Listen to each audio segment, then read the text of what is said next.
Coincidences feel like magic. They feel like a glitch in the matrix, like the universe briefly stopped paying attention and let two unrelated things bump into each other. We cherish them.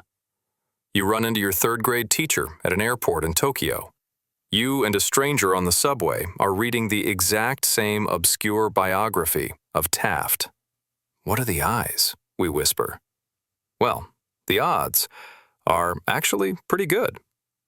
And today, we're going to a party, a very specific, statistically significant party. It's a standard room, and in this room, there are 23 people. Now, I'm willing to make a bet, a wager. I will bet you actual money that in this room of just 23 casually mingling humans, 2 of them share the same birthday, month, and day. Would you take that bet? Your intuition, that ancient reptilian part of your brain that's really good at spotting tigers but terrible at algebra, is probably screaming, "Yes, take the money," because 23 people feels small, and the year is big. There are 365 days, 366 if LeBron James is playing. Wait, no, leap years, 366 on leap years. Your brain does a quick, sloppy calculation. It says, there's a 1 in 365 chance any specific person matches another specific person.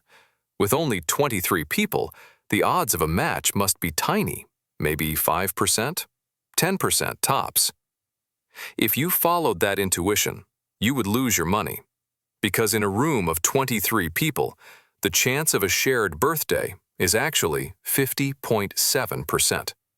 Increase that room to just 75 people, and there is a 99.9% chance of a match. It becomes a statistical certainty. This is the birthday paradox, and it is not a paradox in the sense that it's a logical contradiction. It's a veridical paradox, something that feels absurdly false but is mathematically, demonstrably true. Why is our gut feeling so spectacularly wrong? The first reason our intuition fails is egocentrism. When I ask if anyone in the room shares a birthday, your brain immediately translates that to, does anyone in the room share my birthday? The odds of that are indeed very low. If you walk into that room of 23 people, the chances that someone matches you are terrible. You are special. But the bet wasn't about you. The bet was about anyone matching anyone else. We aren't looking for one specific needle in a haystack. We are looking for any 2 pieces of hay that happen to look identical. The second reason we fail is that human brains are designed for linear addition, not exponential multiplication. We see 23 people. We think, okay, that's 23 units of person. But probability doesn't care about people. It cares about pairs. It cares about connections.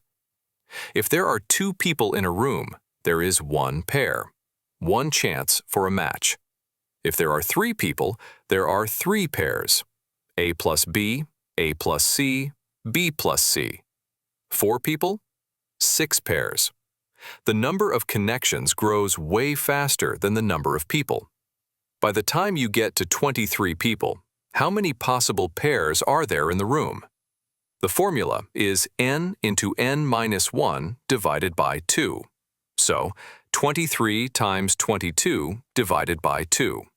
That is 253 pairs. Suddenly, the room doesn't look so empty. There aren't 23 opportunities for a coincidence. There are 253 opportunities. When you look at it that way, a match doesn't seem so crazy. Okay, we have the intuition. Let's do the hard math. Don't worry, it's cleaner than you think. Calculating the probability that people do match is messy. It's a nightmare of algebra. So, probabilists use a backdoor trick. It is much, much easier to calculate the probability that something doesn't happen, and then subtract that from 1. We are going to calculate the odds of a sad party. A party where every single person has a unique birthday. Let's build the sad party, one guest at a time. Guest number 1 walks in. April 4th. The room is empty. What are the odds they have a unique birthday? 100%. Specifically, they have 365 by 365 days to choose from. Easy. Guest number 2 walks in. To keep the party sad, they cannot have April 4th. They only have 364 options left. The probability is 364 by 365. Guest number 3 walks in. 2 days are taken. They need to hit one of the remaining 363 days.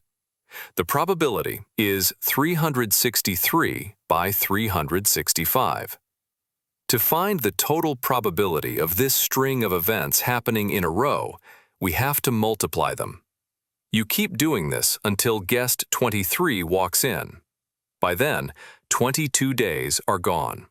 Their odds of being unique are 343 by 365. When you multiply all those 23 fractions together, you get a number. A small number, 0.493. There is only a 49.3% chance that everyone is unique, which means the chance that at least one pair matches is 1 minus 0.493 is equal to 0.507, 50.7%. The math doesn't lie. The universe isn't winking at us. It's just cluttered. And this isn't just a parlor trick to win bar bets. This collision math, the idea that coincidences become inevitable in large enough data sets, runs the modern world. Take cryptography. How do computers store your passwords securely? They don't store the password 123. They run it through a hash function, which turns it into a long, random string of gibberish. When you log in, the computer hashes what you typed and checks if it matches the gibberish on file. But just like birthdays, there is a finite number of possible gibberish strings. If you have enough users, billions of users, eventually 2 totally different passwords will accidentally create the same hash. That's a hash collision. It's the birthday paradox in digital form, and it is a massive headache for cybersecurity engineers. They have to make the calendar year, the number of possible hashes, so astronomically large that a birthday match wouldn't happen before the heat death of the universe. We see it in forensics too. DNA databases.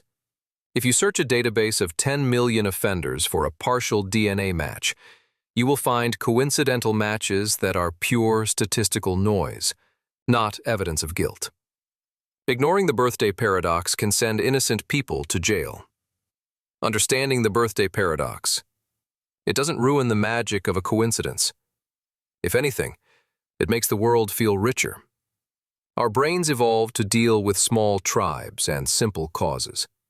A rustle in the grass means a lion. A red berry means a stomachache. We are not evolved to intuitively grasp a world of 7 billion people, global networks, and exabytes of data. In a world that big, 1 in a million shots happen dozens of times a day. Probability is the tool we use to calibrate our outdated hardware to modern reality. It teaches us humility. It teaches us that our gut feeling about risk, about luck, and about connection is very often wrong. So the next time something incredible happens, enjoy the feeling. But remember, if you wait long enough, the impossible becomes probable, and the probable becomes inevitable. And thanks for watching.